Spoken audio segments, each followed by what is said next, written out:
Things seemed to finally return to normal when Virginia got back to school.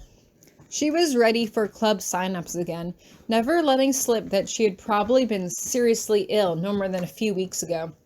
We were all sitting around in a room discussing if we wanted to change the ceiling decoration this year when there was a knock at the door.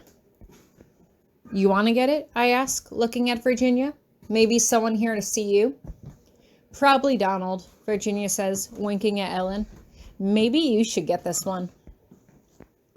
I raise an eyebrow as Ellen stands obediently to answer the door. Virginia simply shrugs as I slump back on my bed. The last I knew, Virginia was having reservations about Ellen dating her brother, but if they had worked it out, good for them. It was none of my business anyway. "Flowers?" we hear Ellen exclaim, and we immediately perk up and crowd around her at the door. Standing in the corridor was a skinny boy with flaming red hair and freckles, grinning up at us. "Flowers for you lovely ladies," the boy says. "My name's Thomas, but you can call me Tommy if you want. I've been instructed to hand out flowers to each girl's room for the senior prank." "That doesn't sound like much of a prank," Virginia says with a huff. "Who are they from?" "I'm not supposed to say," Thomas mutters, seemingly a little embarrassed. He holds the bouquet of multicolored roses out for Ellen to take, but Virginia slaps her hand away. "No way! This isn't fun if it's not embarrassing in some way." She thinks for a moment. "I know. Thomas, hand the flowers to whichever one of us you think is the prettiest." "Virginia," Ellen scolds while I just shake my head. "Sorry, Thomas. This is Virginia. She can be a little weird sometimes." "It's okay." Thomas shrugs good-naturedly. He reaches past Ellen and holds the bouquet directly in front of me. Thank you," I murmur awkwardly, the color rising in my cheeks as I accept the roses. Virginia is cackling like mad, but Ellen just looks relieved that it wasn't her. "Have a lovely day, ladies," Thomas says with a wink as he walks off, pulling a cart of flowers behind him. I blush and toss them down on Virginia's bed. "You didn't have to do that." "Of course I did," Virginia responds. "And look, now you've got yourself a boyfriend." "Oh my..." I rub at my temple lazily. "He's a freshman. Seriously, he looks like he's about 12 or something." "I thought he looked kind of cute," Ellen offers, blushing slightly. "Uh-oh, does this mean I have to tell Donald he's been replaced?" Virginia teases. "No!" Ellen exclaims. She huffs and crosses her arms over her chest.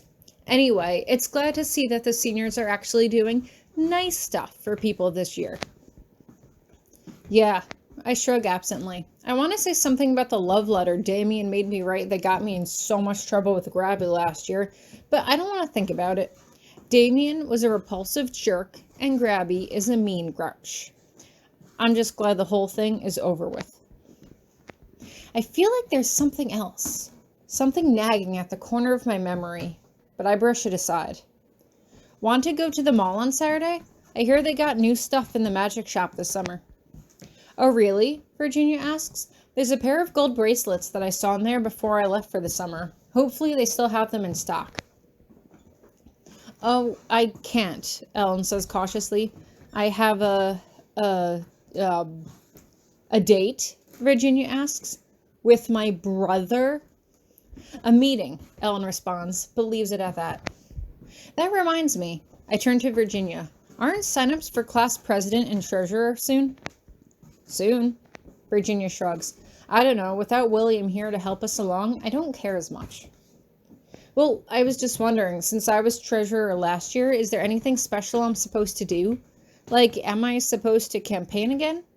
Is it expected, or should I not?" A strange look has glazed over both of their faces. "Hello, Earth to Virginia." "What?" Virginia slaps my hand away from her face. "I was just thinking." She looks unnerved. "Yeah, you're supposed to run again, I think. I don't know, you'd have to talk to Grabby about that. Or Minnie." "Minnie seems like the safer bet," I say as I sit down on my bed. "Grabby's so temperamental, he almost gave me detention the first week of class for no reason." I keep telling you, he's so weird, Virginia shrugs. Luckily, there's a new professor for red magic, Professor Coleman, so I don't need to put up with Grabby anymore. Professor Coleman? I ask, leaning over the side of my bed. I haven't taken red magic yet. Is he nice? I think you mean, is he hot? To which I will say, very, Virginia says as she winks at me. Ellen groans. Is that all that you two think about? Hey, you're the one with the boyfriend, Virginia says, coming over to throw her arm around my shoulder. Tori and I are both single and very much unattached. I grin and giggle along with her, but there's something in my gut that just doesn't feel right. I pass it off as a wave of homesickness and excuse myself to go walk around the quad. It's a sunny day outside, and there are plenty of people milling about. Hey, Minnie! I spot her across the quad and run over. How are you doing? How was your summer? Good. She seems a bit unsure of herself, but then again, she always seems that way. I hope things with Keo haven't started up again. How are you doing? Good. I shrug. Listen, I was wondering, are you campaigning for class president again? Of course. This is met with a smile. I intend to be class president through all 4 years here. Oh, I didn't know that was allowed, I say. So does this mean I can run for treasurer again too? Oh, you want to? She seems honestly taken aback. I wasn't sure. I frown and wait for her to continue. She seems to make up her mind about something before she speaks again. I actually was thinking of asking Jacob to run with me for treasurer. Are you two dating? I ask with surprise. No, she says, but seems to hesitate. Maybe they're not at that point yet. Anyway, I mean, you can run if you want. I won't stop you, but she smirks at me. I guess this means you'll have a little competition. I guess, I say good-naturedly, although I'm not really sure how it sounded when I said it. As she walks away, I can't help but feel like there was something else she didn't want to tell me. I haven't seen Kia yet, but maybe she wants to keep Jacob around to keep him at bay. I'm not sure. Hey, you. Something breaks me out of my thoughts. I turn around to see Thomas standing behind me. Oh, hey, I reply. Finished delivering flowers? Yep. Thomas grins. Now I'm giving free rides to people to get them where they need to go. Rides? I ask blankly. I glance behind him, but I don't see a cart or anything. Piggyback rides, he replies. I try to cover my confusion. Piggyback rides? He is just a little bit shorter than me and doesn't look very strong. I would hate for him to drop me out in the quad in front of everyone. Man, this senior prank thing really got turned on its head, I say, echoing Virginia. But that's okay, Thomas. I'll walk. No, please. I insist, Thomas says, and I hesitate.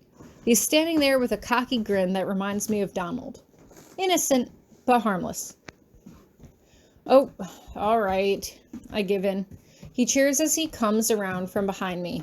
I squeal as I suddenly feel myself being hoisted into the air as he seats me on his shoulders.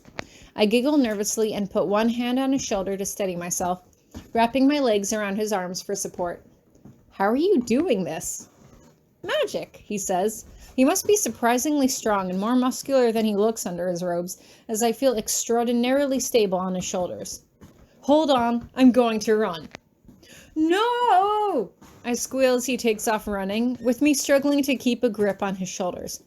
I squeal as we run around the quad and through the trails, where I see other people also being carried along in a similar manner, although none of them seem to have as much fun as we're having.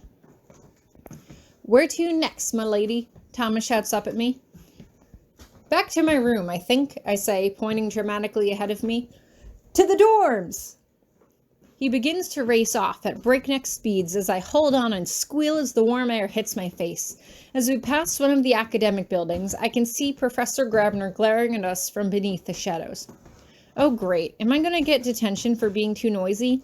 Or for having too much fun? I consider sticking my tongue at him or giving him a friendly wave, but that might earn me more trouble than it's worth. Instead, I just pretend that I don't even see him as we ride along past as I whoop and holler the whole way back. Thank you, I say as he sets me down gingerly. No problem. He hesitates, and I realize he's fishing for my name. Tori. Tori, he grins. That's a pretty name. I just shrug. It's my name. Well, see you around, Thomas. Actually, he hesitates, and I turn around to face him. I was wondering, I heard you were really good at blue magic, and I don't know if you know Professor Grabiner, but... Oh, old Grabby Pants, I ask. Yeah, he can be tough to have as a teacher. School's barely started, and he already lit someone's notebook on fire last week. Yeah, he kind of scares me. Thomas laughs. But I was wondering if you might consider tutoring me in blue magic? I hesitate. I mean, I'm not really an expert. Maybe ask one of the seniors? They would know more than I would. Please, Thomas begs. They're all too busy with their own projects and stuff. The first exam is coming up soon, and I'm really, really nervous. Oh, the first exam isn't that bad, I say. But I mean, I guess I could. At least until you guys pick the class president. They usually hold tutoring hours in the library on Saturdays if you're interested in more study. Thanks, Tori, he says. See you around.